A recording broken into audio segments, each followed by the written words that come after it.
Robert, do you have, your, I just had it. oh, here it is, sorry. Got it. Okay. Bionics, where everyone usually comes to term as a robotic hand or a limb on a person cavity. But today I'm going to start off by telling you the back history of bionics.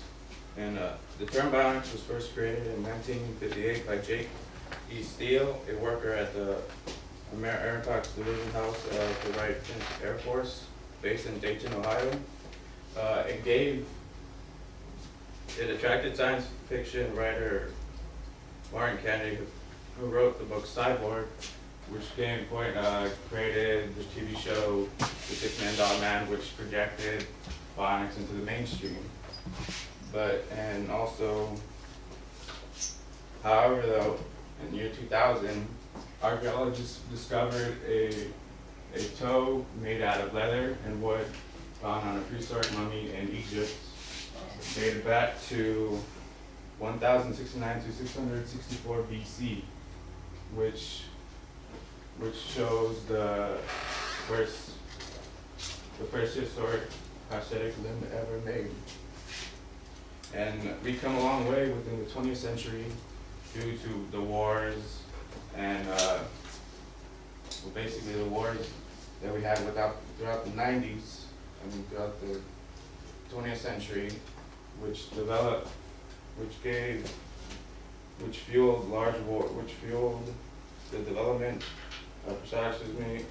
While the ultimate goal remains years, if not decades away, the work is helping people live better lives.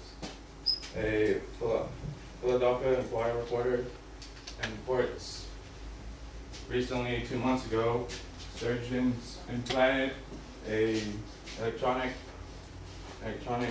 electrodes in the back of the left eye of Michael, which gave him the ability to wear glasses that through a camera send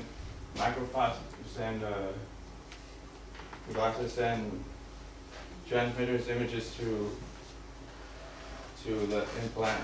While the results are only in black and white and not as high resolution as regular people, it's a lot more than he would be regularly blind. He's able to see the outlines of doors and sidewalks and be able to pick up even plates off the table, which to us is nothing, but to him would mean a lot more. And over here we have the Island Hand, which uses grip patterns to pick up ordinary objects, a coffee mug, a coin, even drive a car, while his actual human hand is picking up a cell phone on the street, which right now it's in development stages because that arm right there costs $17,000, which I don't think the ordinary person could afford. So yeah. And recently a patient was implanted with the world's only artificial heart while it's temporary, it's used to bridge from people that wait on the waiting list to an actual heart, which could only last up to a couple months. But scientists hope one day it would be the permanent to an actual heart, but that is yet to be tested. And in the future, and now we come to the future of bionics, which one day, hopefully, scientists hope one day would be within a decade. Daniel Hammer, professor at bioengineering at the University of Pennsylvania, has developed a method using artificial cells to deliver drugs directly where they need to be, basically using fake cells called C. The fake cells are called C, can deliver drugs directly to where they're needed to help to cure diseases, including cancer. So, which is a picture of that over there. And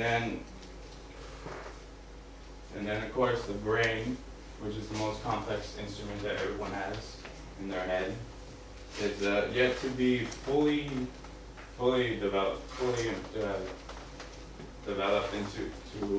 visual treatment. Recently, scientists in Switzerland is currently reverse engineering using a supercomputer to see if they can create a simulation of the neurofunctions of the brain, and hopefully one day develop an artificial brain, which is sad to say decades away. And Theodore Berger, a professor at the University of Southern California, created a computer chip that could take place the hippocampus, with a part of the brain which controls short-term memory, which usually gets damaged due to strokes or Alzheimer's, and it can be implanted to help maintain normal function before it takes the toll. So today I've shown you the history of what it is today and what scientists hope to do in the near future with bionic technology.